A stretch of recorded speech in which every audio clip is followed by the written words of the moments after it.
हाँ दोस्तों, ये पोस्टमैन पॉलिसी क्या है? ये पोस्टमैन पॉलिसी की वजह से कैसे हमारा क्रोध कंट्रोल में रहेगा, इसके बारे में आज हम बात करेंगे।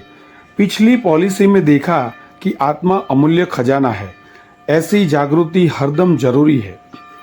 आत्मा को सतत नज़र के सामने रखें। इसके लिए परिस्थिति दुखदायी न लगे, लेकिन अपने कर्म दुख रूप लगे, वह आवश्यक है। प्रस्तुत पॉलिसी वैसे दृष्टिकोण को संवारने के लिए सुंदर विचारधारा देती है। स्वजन की मृत्यु के समाचार देने वाले पोस्टमैन पर कोई क्रोध नहीं करता। अशुभ समाचार लाने वाला पोस्टमैन दोषित नहीं लगता, क्योंकि पोस्टमैन सिर्फ आपत्ति का संदेश लाता है, वह नई आपत्ति खड़ी नहीं करता। अर्थात वह मात्र मैसेंजर है, क्रिएटर नहीं। संदेश लाने वाले की कोई गलती नहीं है, अतः उसके प्रति क्रोध करना व्यर्थ है। ऐसी ही स्पष्ट समझ कोई अपमान करे, कोई उल्टी सीधी सुना जाए, कोई परेशान करे, कोई अपनी वसूली दबा दे, तब अपनानी चाहिए। जली कटी सुनाने वाला व्यक्ति तो संदेश देता है कि मित्र, सावधान बन जाओ। पूर्व भव में तुमने दूसरों के लिए और दूसरों के किए हुए अपमान वगैरह का जो कर्म बांधा था, वह आज उदय में आया है। मेरे द्वारा कर्म सत्ता उसकी वसूली कर रही है, अतः सावधान बनकर समता से सहन कर लो, बच जाओगे। अन्यथा पुनः कर्म के चक्कर में फंस जाओगे। बस यदि सामने वाले व्यक्ति का ऐसा संदेश सुनना सीख जाए, तो फिर चाहे कितने भी कड़वे शब्द हो, लेकिन आपको आवेश नहीं ला सकते, आपको गुस्सा नहीं करवा सकते। हकीकत यही है कि पूर्वकृत कर्म के उदय से ही जीव को सुख या दुख की अनुभूति होती है। यदि आपके ही अशुभ कर्मों का उदय हो, तो आपको सहन करना ही पड़ेगा। सामने वाला व्यक्ति तो मात्र उसकी डिलीवरी आपको करता है, अर्थात वह तो मात्र मैसेंजर है, क्रिएटर नहीं। यदि आपके कर्म सीधे होंगे, तो सामने वाला व्यक्ति चाहे कितना भी दुर्जन हो, वह आपका बाल भी बांका नहीं कर सकता। तथा यदि आपके कर्म ही उल्टे होंगे, तो सामने वाला व्यक्ति चाहे कितना भी सज्जन हो, उसे आपके साथ कटु व्यवहार करने का मन हुए बिना नहीं रहेगा। अर्थात प्रत्येक घटना की युक्ति प्रयुक्ति चालबाजी कर्म सत्ता के माध्यम से हो रही है। आपको कड़वे तीखे वचन सुनाने वाला तो उसके हाथों का खिलौना मात्र है। आपकी नींद हराम करने वाला, आपके कलेजे पर छुरी चलाने वाला, आपके साथ खिलवाड़ करने वाला यदि कोई हो, तो सामने वाला व्यक्ति नहीं, लेकिन कर्म सत्ता है। आने वाले मेहमानों के लिए मिर्च मसाला डालकर बनाई हुई तुमड़ी की सब्जी स्वादिष्ट न बन सकी, क्योंकि तुमड़ी स्वयं कड़वी थी। ऐसी सब्जी परोसने में तो अपनी इज्जत का सवाल था, तथा यूं ही फेंक देने को जी नहीं चलता था। संकल्प विकल्पों में झूल रही उस बाई को तभी धर्मलाभ शब्द सुनाई दिया। यहाँ एक बहुत ही बढ़िया कहानी है और उसके माध्यम से हमें बहुत कुछ सीखने को मिलेगा। तो तुरंत मन में एक पापिष्ठ विचार घर कर गया।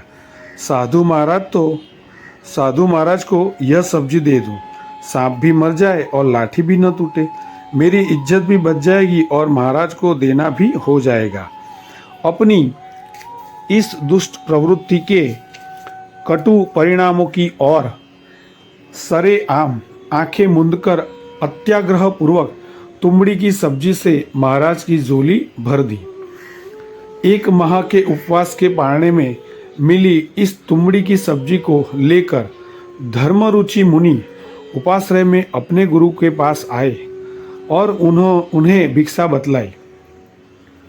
गुरु को गंध से ही ख्याल आ गया कि यह सब्जी तो विषैली बन चुकी है।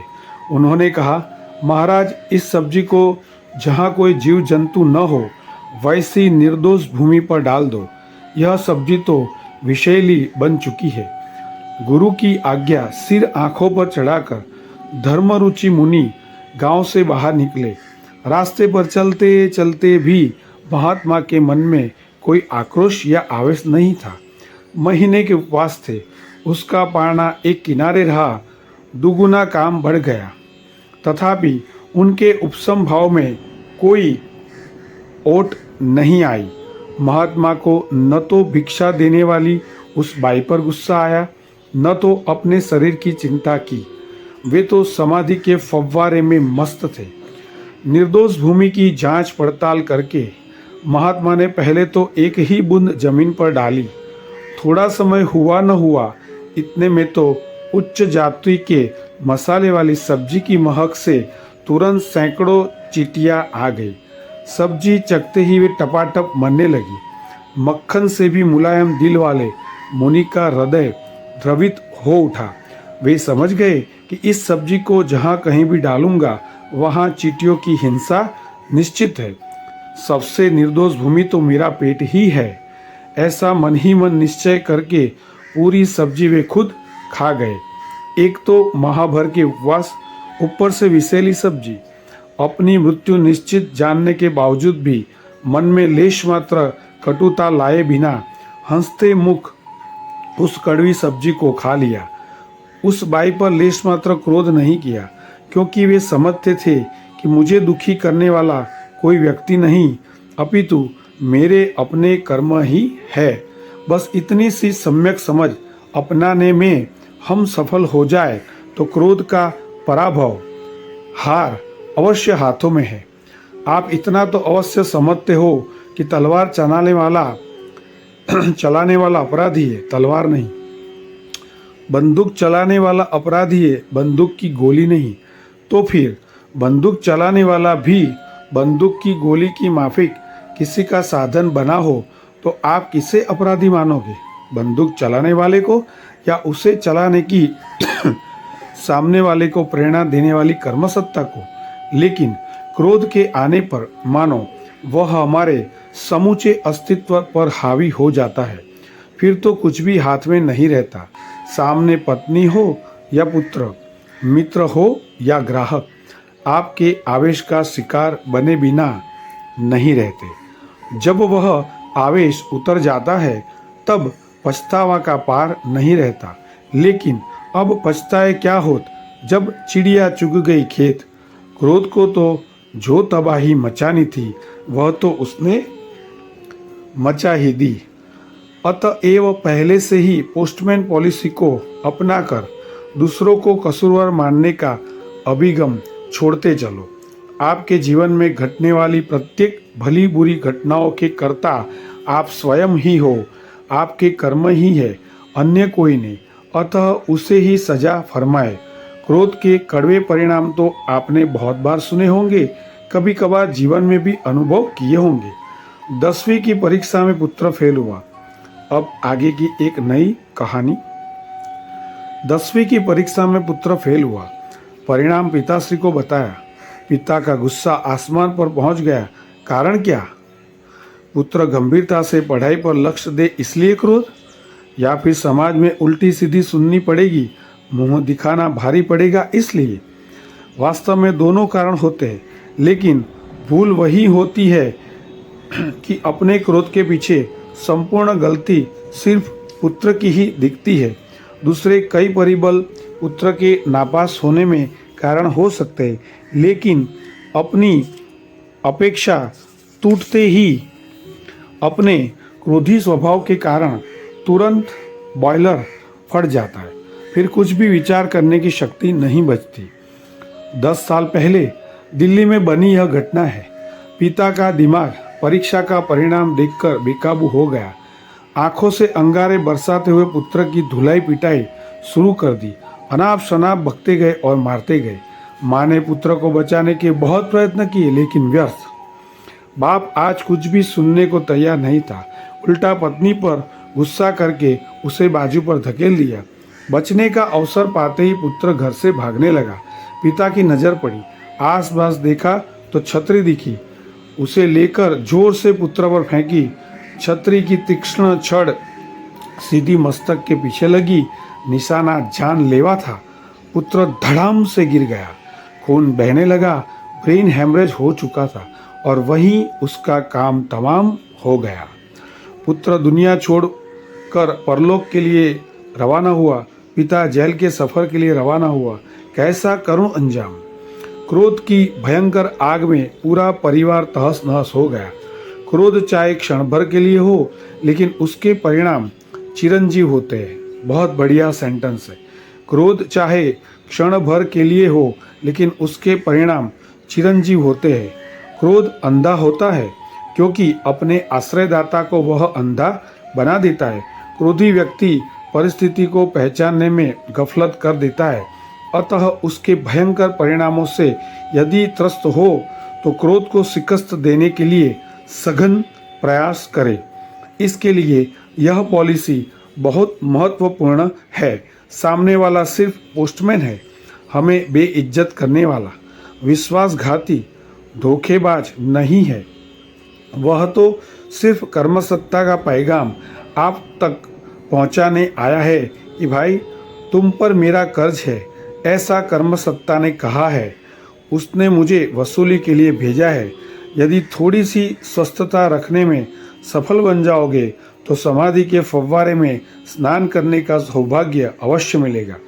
हाँ, सामने वाला यदि अनुकूल परिस्थिति का सृजन कर रहा हो तो उसके प्रति कृतज्ञता अवश्य रखनी चाहिए। उस पर लगाव रखे, उसे सहाय करने के लिए तत्पर रहे। उस समय ऐसा न सोचे कि यह तो सिर्फ पोस्टमैन है, परंतु जब प्रतिकूल परिस्थिति का निर्माण कोई करे तब इस पोस्टमैन पॉलिसी को इख्तियार करनी है। जब सामने वाला व्यक्ति सिर्फ पोस्टमैन ही है, उसके पीछे चालबाजी करने वाला यदि कर्म ही है, तो आपको कर्मों के सामने ही उसकी नाशक मिसाइल छोड़नी चाहिए। सामने वाले को दोषित मानकर उस पर लाल पीले क्यों हो जाते हो? संक्षेप में पोस्टमैन पॉलिसी का यह संदेश बराबर दिमाग में बिठा लो कि सामने वाला व्यक्ति मेरा अपमान करे, मेरे पैसे दबा दे या चाहे मुझे कौड़ी कौड़ी को मोहताज बना दे, तथापि वह अपराधी नहीं है। वह तो मात्र पोस्टमैन है। वह तो सिर्फ मेरे पूर्वकृत कर्मों का संदेश लेकर आया है, तो फिर उस पर क्रोध क्यों करूं? प्रत्युत मुझे जागृत करने के बदल, मुझ तक कर्मसत्ता का पैगाम पहुंचाने के बदल उसे तो धन्यवाद देने चाहिए। बस यह विचारधारा आत्मसात हो गई तो क्रोध को चौकड़ी भर के भागना ही पड़ेगा। माया एंजेलू करके ये जो सेंटेंस अभी मैं पढ़ने जा रहा हूँ, उन्होंने लिखा है। माया एंजेलू का ये सेंटेंस बहुत ही बढ़िया, हृदय में अंकित करने जैसा। क्रोध तो कैंसर से भी भयानक है कि जो क्रोधी को तो खत्म करता ही है, उसके परिवार को भी तहस नहस किए बिना नहीं रहता। तो ये थी आज की पोस्टमैन पॉलिसी। ऐसे ही बहुत सारी आगे भी हमने पॉलिसीज़ के माध्यम से क्रोध को कैसे भगाना है जीवन से, यह बताया है। पहली पॉलिसी की जिसमें हमने बात की थी सीजन पॉलिसी, दूसरी बिजनेस पॉलिसी, तीसरी रूट पॉलिसी, चौथी शेयर बाजार पॉलिसी, पांचवी एग्रीकल्चर पॉलिसी, छठी नेचर पॉलिसी, सातवीं लोन पॉलिसी, आठवीं हलवो पॉलिसी, नौवीं ट्रेजर पॉलिसी और आज ये हमने 10वीं पॉलिसी पोस्टमैन पॉलिसी का माध्यम से आपको एंगर मैनेजमेंट कैसे करना है उसके बारे में बताया। जो ये किताब है उसका नाम है पॉलिसी। जो जिस पॉलिसी किताब को लिखने का सौभाग्य मिला है और हमें सुनने का सौभाग्य मिला है वो है आचार्य भगवान श्री यशो विजय सुरेश्वर जी महाराज साहब।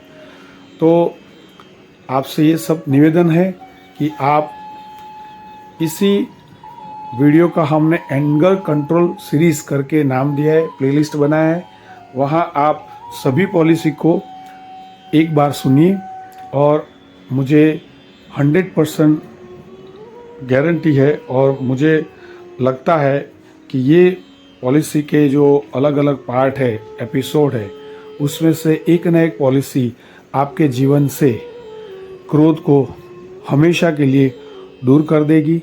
आने वाले कई भावों में भी ये क्रोध के जो बीज है हमने बोए हैं उसे जड़मूल से निकाल देगी।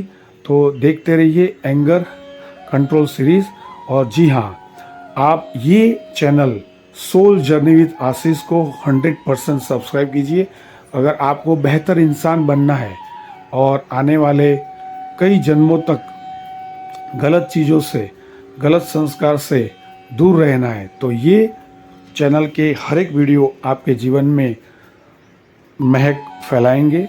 तो आशा रखता हूँ आपको ये पॉलिसी अच्छी लगी होगी। आज की पॉलिसी का नाम था पोस्टमैन पॉलिसी, जिसका मेन सार ये था कि हमारे सामने आने वाली व्यक्ति या सिचुएशन दोनों एक पोस्टमैन की तरह काम करते, जो हमें ये दिखाती है कि हमने पिछले जन्मों में कई गलत काम किए हैं, तो उसका हिसाब कर्मसत्ता उस सिचुएशन या उस व्यक्ति के माध्यम से ये कर्ज जो हमने चढ़ाया है, तो कर्मसत्ता उसे वसूलने के लिए आई है, चाहे वो परिस्थिति के रूप में हो या व्यक्ति के रूप में। तो हमें उन पर गुस्सा नहीं करना है और हमें हमारे किए हुए कर्मों को हंसते मुख सहन करके चलाने हैं। आशा रखता हूँ आपको मेरा ये पैगाम संदेश अच्छा लगा होगा। प्रणाम, जय आदिनाथ। सब्सक्राइब कीजिए soul journey with Ashish, like कीजिए, शेयर कीजिए, कमेंट कीजिए। और जी हाँ, आप कमेंट में लिखिए आपको और कौन से टॉपिक पे संदेश चाहिए और कौन से टॉपिक में मैं वीडियो बनाऊं। आपकी एक लाइक और आपका कमेंट हमें बहुत ही प्रोत्साहित करता है। Thank you very much.